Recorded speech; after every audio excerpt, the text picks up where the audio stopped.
Welcome and thanks for tuning in. I'm Lynn Berger, host of Lynn Berger Interviews Remarkable People. And tonight I have the privilege of speaking with Rebecca Seawright, who represents the Upper East Side, Yorkville, and Roosevelt Island for New York's Assembly District, 76th Assembly District. Rebecca, thank you so much for being here. Thank you, Lynn. It's such a privilege and honor to come on your show.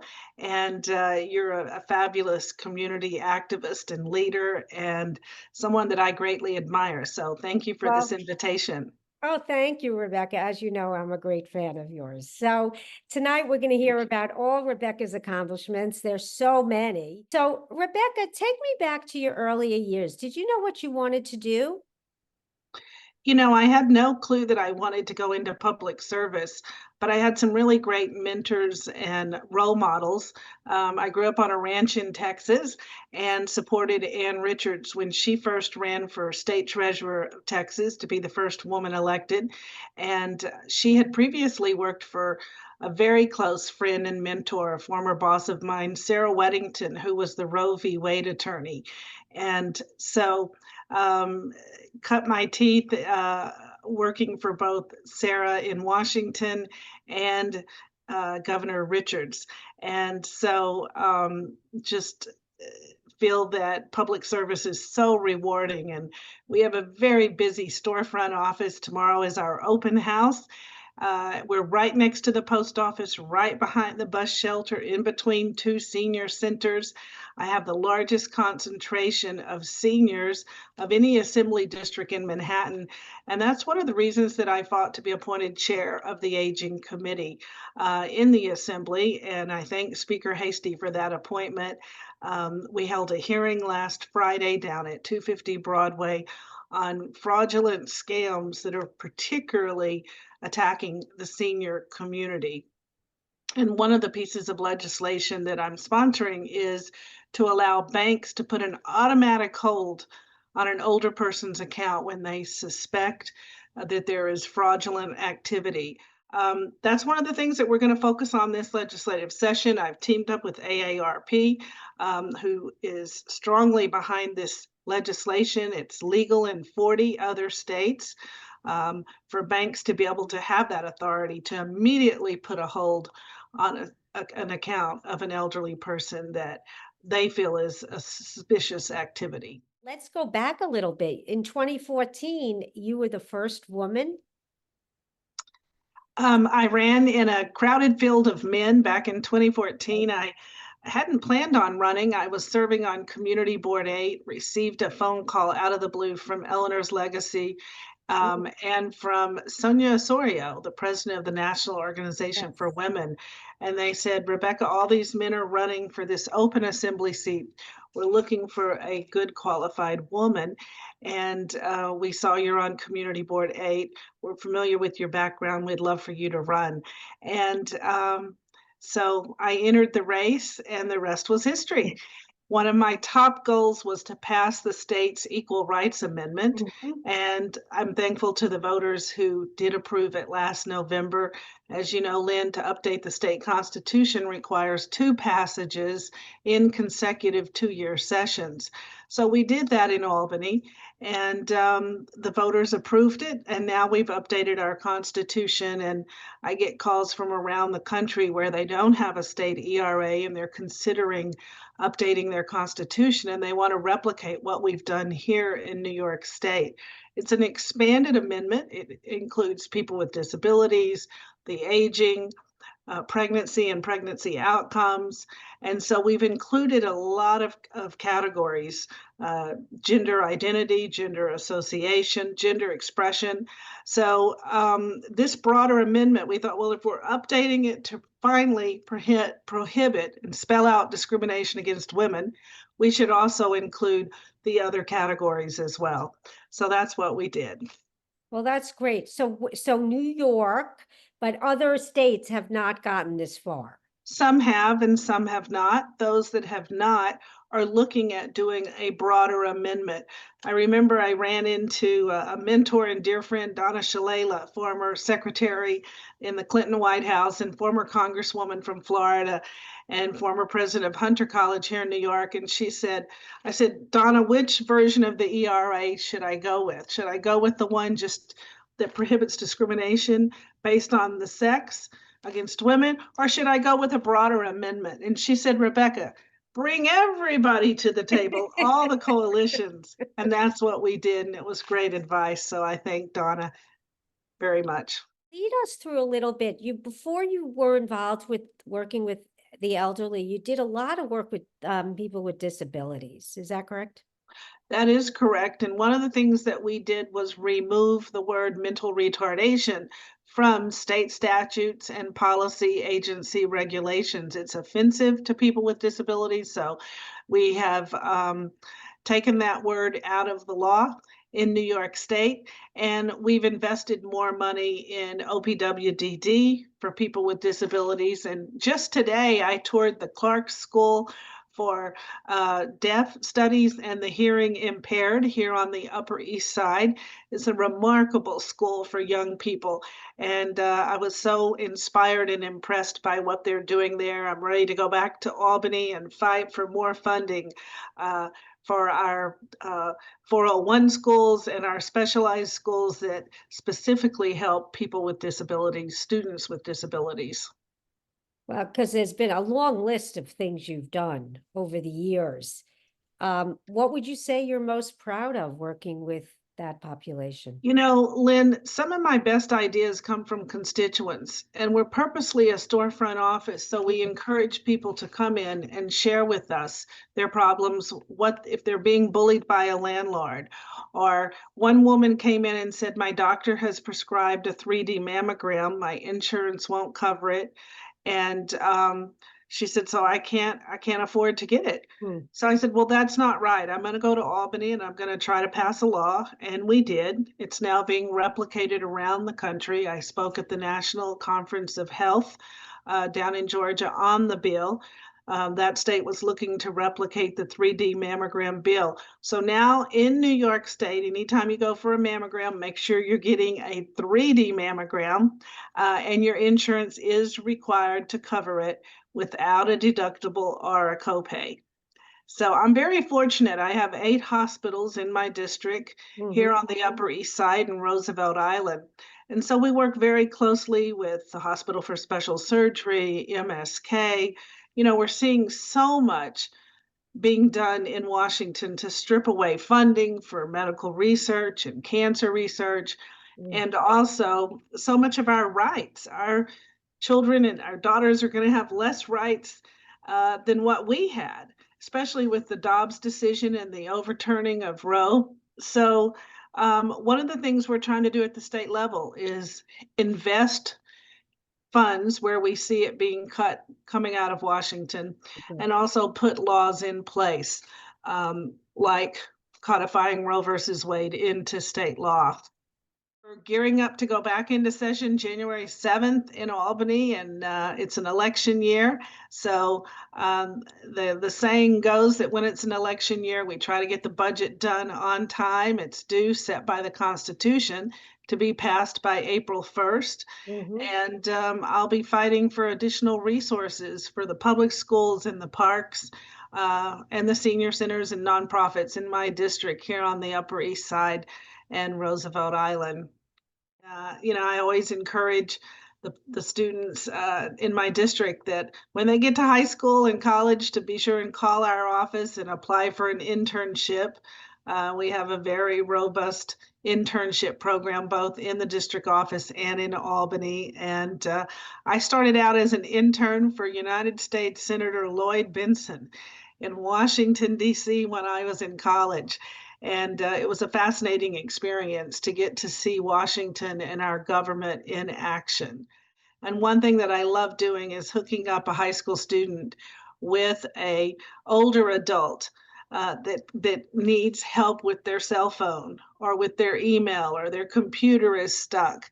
And the young person can get community credit for their school by helping the senior with whatever issue they're having with technology. And that's been a great program to match our young people up with our older constituents. Very often, a person will contact us. They'll have heard about the office Mhm. through the senior citizen program at Carter Burden or Lenox Hill Neighborhood House or the 92nd Street Y, and they'll call the office and say, I just have a quick question. I can't get this email to open up Mhm. on my computer or on my cell phone. And I'll say, well, don't worry, we have a high school student that needs to get community service hour credits per semester. So we're going to send over a student from Eleanor Roosevelt High School this afternoon to help you with that technological issue that you have on your phone or computer. So That really, is, it's just word of mouth. but that's terrific. I think we need to get that out more because it really is challenging for different generations to manage what's coming in front of us.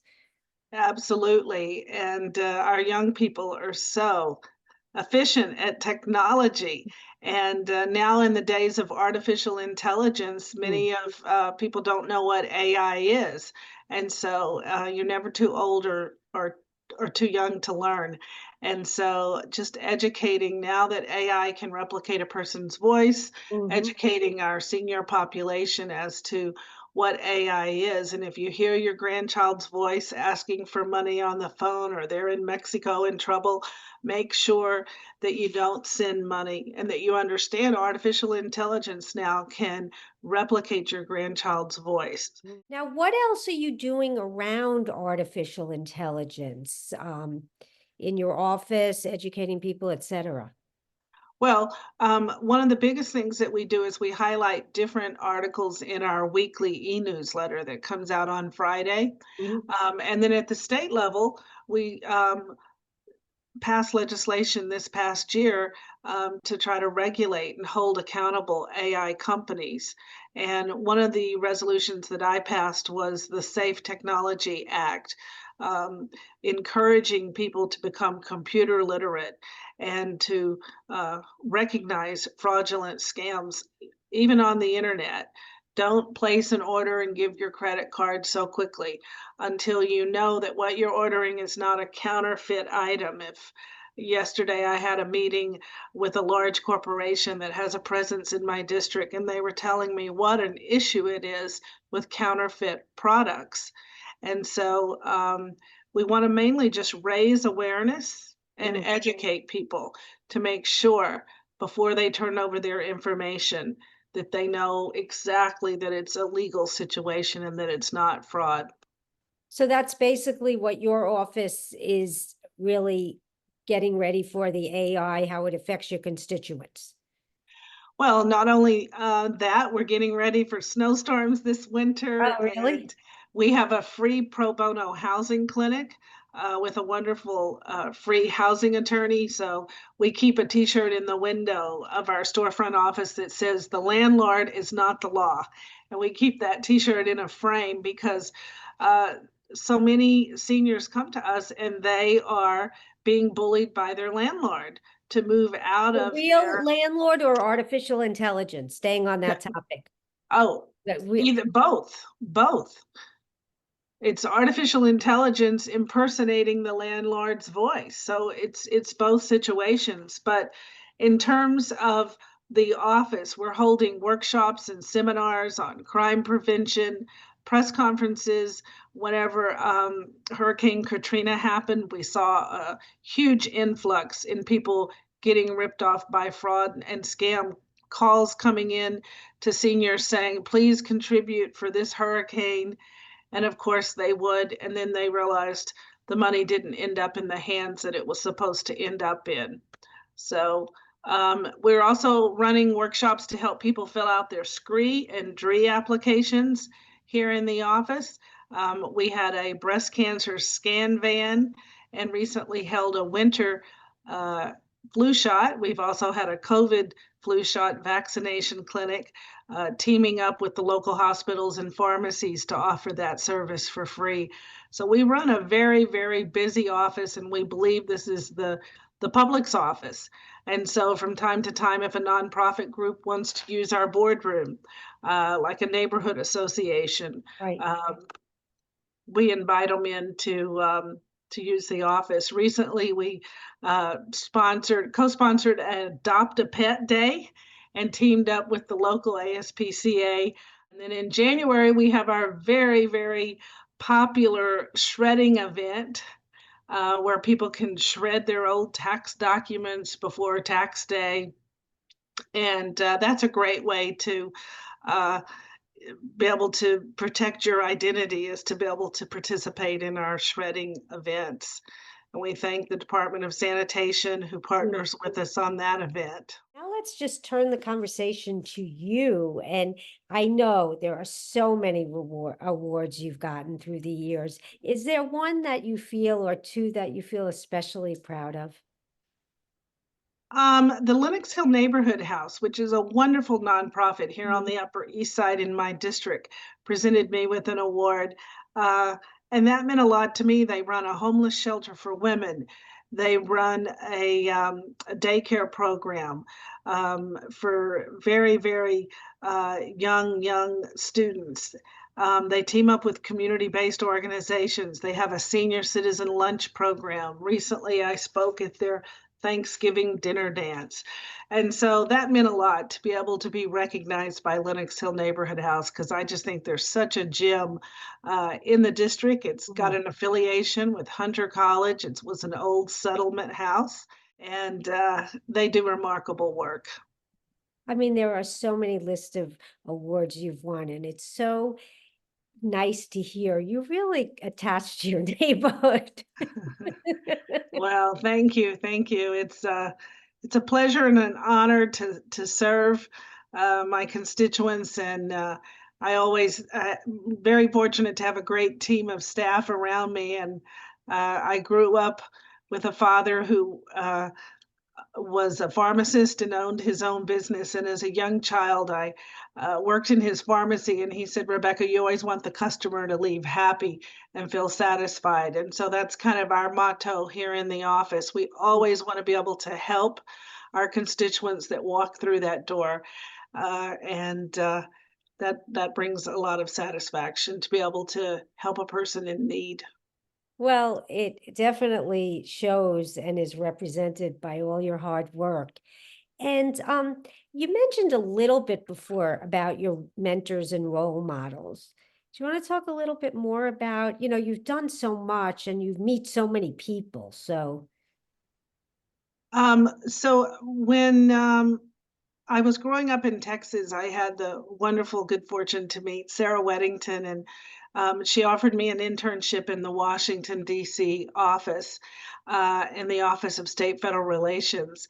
And I learned tremendously from Sarah and helped work on her leadership book and her memoir book. And unfortunately, she passed away of cancer in 2019, and I was one of three people to ask to be speak at her funeral, which was held in Austin at the Texas State Cemetery. She's buried right near Ann Richards and Barbara Jordan and Liz Carpenter and a lot of really great women icons and figures. But she definitely had a huge impact on my life. She was the first state legislator to represent Travis County, Austin, the capital seat. And she spoke at my inauguration in 2014, and it was such an honor to have her in Albany at the Capitol whenever we debated and passed the recodification of Roe v. Wade. And to have her in Albany beside me on the floor of the Assembly was just such an honor. And she died too young. We miss her, but I learned a wealth of information from her. One lesson she taught me was to be persistent. And if you get a no, just keep fighting until you get a yes. I love that. I absolutely love that. And as you go through your career and you see, you see people rising, younger people entering the political field and community work, what advice? I know you said about the internship, but what advice would you give? It's young, or it doesn't even have to be young, an individual that's interested in work that you do and you're affiliated with. I would try to get a foot in the door by um, talking to friends If you know someone that's a doctor and is a family friend and you're thinking of going to medical school, try to get a bird's eye look into the medical profession and what a doctor does and how it is we need more women doctors, uh, how it is in that particular career. Same thing with public service. There's many internships in elected officials' offices. And I know having that first internship in Washington, D.C. for United States Senator Lloyd Benson Mhm. taught me a lot about our federal government. And then when I returned back home uh, to my home state, I was able to understand uh, our federal system and had worked in state government. Was chief of staff to a former legislator representing my hometown. So I knew about state government, but learning that, having that knowledge and that experience in Washington was invaluable. So Okay. I would just encourage our young people to pick someone and shadow them for a day. Ask your rabbi or your preacher if you're thinking of going into religion, can I shadow you for a day? If you're thinking about going to law school, spend a day observing the courts, Mm. both civil and criminal, and see if that's something that appeals to you. So there's no substitute for trying the shoe on and seeing if it fits Oh, by shadowing a person in the profession that you're thinking of. I love that. I call it try out. You can try out, if it works, it works. If not, move on, right? Right, right. So thank you so much for that. Now, as we head into 2026, it's hard to believe. It seems like it went so fast. What are your goals? I know you have so many things you're involved in, but what would you say as you look ahead? Well, right now we're going into session, like I said, the first week in January, and we're carving out our legislative program, Mhm. what bills we're going to be carrying in the Right. Aging Committee as the Aging Chair. And one of our top priorities is working with AARP, giving banks the legal authority to put a hold on an older person's account when they suspect fraudulent activity. And if they can approve it in 40 other states and it's working, we can replicate that and pass it in New York. So that's going to be one of our top priorities. And then certainly the budget. A multi-million dollar budget here in New York State, and everybody's got a priority, especially in an election year. So I want to make sure that we continue to fund satisfactorily our public schools. We Mm. have some of the best public schools in my district right here on the Upper East Side. I visit them frequently and on Roosevelt Island, our parks, our senior centers, and our nonprofits. Recently, I was able to secure a $500,000 in funding for the Charlie and Alma Rangel Respite Home Care Program with the Foundation for Senior Citizens, which is a local nonprofit. So I want to fight for additional grant money and resources to bring back to my district to make our programs even stronger. Yes, you have a lot of challenges ahead, but one that I think you're definitely going to meet. And also, as your district is getting older, right? Is that true? I have the largest concentration in Manhattan of any assembly district of elder people. So I want to be responsive to the needs as chair of the aging committee, uh, to what legislation and what resources help our senior population. I'm also very fortunate to have Roosevelt Island in my district. My district runs from East 61st to East 92nd, east of Third Avenue, and all of Roosevelt Island. So they're the smallest part of my district, but they're the most vocal part of my district, and I feel very fortunate to have the island in the district. Yes. And also, as you see people aging and, needs are increasing and things are being taken away. So, Right, absolutely. And our seniors prefer to age at home and they mhm, prefer to age in place. I have a 92-year-old mother and she prefers to live in her house. mhm, And when we strengthen our nonprofit and community-based organizations, we're able to help them to be able to go into the home and equip the houses for the seniors with grab bars and raised toilets and other things that they need remodeled in their home. And certainly Meals on Wheels is a wonderful, wonderful program for seniors that don't have the energy to cook. And one of the main issues affecting our elder population is loneliness. Mm, And so hooking up an older person with a high school student, I think is wonderful because it also combats. They're getting that mm, technology help, but they're also combating loneliness. And mm. being around a young person, they can learn so much. Well, you encourage intergenerational volunteers, assisting. That's fantastic. And I want to thank you so much today. I know your time is very limited and valuable, and I appreciate so much that you spent this time with us. Is there anything else that you didn't get a chance to say? I think we've covered it all. Just be sure and visit our website, Seawright R at nyassembly.gov is our email. Our phone number is 212-288-4607. Let us hear from you. We recently mailed a district-wide survey out asking people to rate what their top issues were, and we've gotten a wonderful response to that. But our door is always open, and we'd love to hear from you. Thank you. Thank you so much, Rebecca. Take care, and I'll see you real soon. Great, thank Thank you. you. Thank you.